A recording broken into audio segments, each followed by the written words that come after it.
దేవుని పరిశుద్ధమైన నామమునకు మహిమ కలుగును గాక. మన ప్రభువుడు రక్షకుడైన యేసుక్రీస్తు వారి యొక్క శ్రేష్టమైన నామంలో మీ అందరికీ కూడా మా యొక్క శుభాభివందనాలు తెలియజేస్తూ ఉన్నాము. మరి ఈ దినమున దేవుడు మనకు అనుగ్రహిస్తున్నటువంటి వాగ్దానాన్ని కానీ మనం ధ్యానం చేసినట్లయితే గనక ఇర్మియా గ్రంథము 39వ అధ్యాయము 18వ వచనం, నీవు నన్ను నమ్ముకొంటివి గనుక నిశ్చయముగా నేను నిన్ను తప్పించెదను.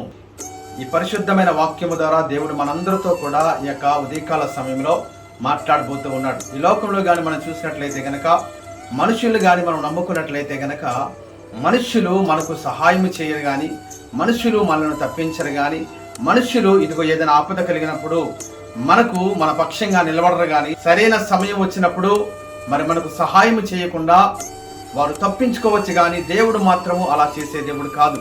ఆయన అంటున్నాడు కదా, నీవు గాని నన్ను నమ్ముకున్నట్లయితే గనక నిశ్చయముగా నేను నిన్ను తప్పించదనని ఒక అద్భుతమైనటువంటి వాగ్దానమును ఈ దినమున దేవుడు మనకు అనుగ్రహిస్తూ ఉన్నాడు. 118వ కీర్తన 8వ వచనంలో కానీ మనం చూసినట్లయితే గనక, మనుష్యులను నమ్ముకున్నట కంటే యెహోవాను ఆశ్రయించడం మేలని ఒక అద్భుతమైనటువంటి వాక్యము అక్కడ మనకు కనబడుతూ ఉంది. అంతే కదండి, ఈ లోకంలో కానీ మనుష్యులను కానీ రాజులను కానీ అధికారులను కానీ మనం నమ్ముకున్నట్లయితే గనక వారి నుంచి మనకు ఏ విధమైనటువంటి సహాయము దొరకదు. ఇదిగో నీవు కానీ యేసయ్యను కానీ నమ్ముకున్నట్లయితే నీ నమ్మకానికి తగినట్లుగా ఆయన నీకు సహాయం చేసే దేవుడు.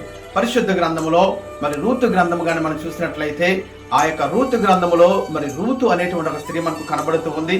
ఆమె మోయాబు దేశానికి చెందినటువంటి మరి ఒక యవనురాలుగా కనబడుతూ ఉంది.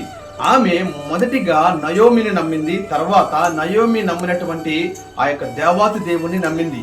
ఎప్పుడైతే రూతు దేవుని నమ్మిందో ఆమె నమ్మకానికి తగ్గట్టుగా రూతును దేవుడు విడిచిపెట్టకుండా ఒక ఉన్నతమైన స్థితిలో స్థిరపరిచినట్లుగా అద్భుతమైనటువంటి దీవెన మరి రూతుకు దయచేసినట్లుగా ఆమె యొక్క జీవిత చరిత్ర కానీ మనం ధ్యానం చేసినట్లయితే గనక ఈ విషయాలన్నీ కూడా మనకు చాలా స్పష్టంగా అర్థమవుతూ ఉంటాయి. కాబట్టి నా ప్రియ దేవుని జనాంగమా, నీవు కానీ యేసయ్యను కానీ నమ్మినట్లయితే గనక నీ నమ్మకానికి తగినట్లుగా, నీ యొక్క విశ్వాసానికి తగినట్లుగా నీ జీవితంలో నీ కుటుంబంలో దేవుడు ఒక అద్భుతమైన కార్యమును చేయగలడు. ఈ వాక్యం ద్వారా దేవుడు మాట్లాడుతున్నాడు కదా, నీవు నన్ను నమ్ముకుంటువు గనుక నిశ్చయముగా నేను నిన్ను తప్పించదను. ఇప్పటి వరకు కూడా మరి మనుషులు నమ్ముకుని నువ్వు మోసపోయావేమో, మనుషుల మీద ఆధారపడి నువ్వు నష్టపోయావేమో, మరి ఈ దినం నుంచి అయినా యేసయ్యను గాని నువ్వు నమ్ముకున్నట్లయితే గనక, యేసయ్య మీద నువ్వు విశ్వాసము కలిగి ఉన్నట్లయితే నీ యొక్క నమ్మకాన్ని నీ యొక్క విశ్వాసాన్ని మరి ఆ దేవాతి దేవుడు వమ్ము చేసే దేవుడు కాదు. అద్భుతమైనటువంటి కార్యమును, ఒక గొప్ప దీవెన ఆశీర్వాదమును దేవుడు నీకు తప్పనిసరిగా ఇవ్వగలడు. కాబట్టి ప్రియ దేవుని జనాంగమా, యేసయ్యను గాని నమ్ముకున్నట్లయితే గనక ఆయన ఖచ్చితంగా నీ జీవితంలో నీ కుటుంబంలో అద్భుతమైనటువంటి కార్యాలు చేయగలడు. మరి పరిశుద్ధమైనటువంటి వాగ్దానమును ఆ దేవాతి దేవుడు దీవించి ఆశీర్వదించును గాక. ఆమేన్.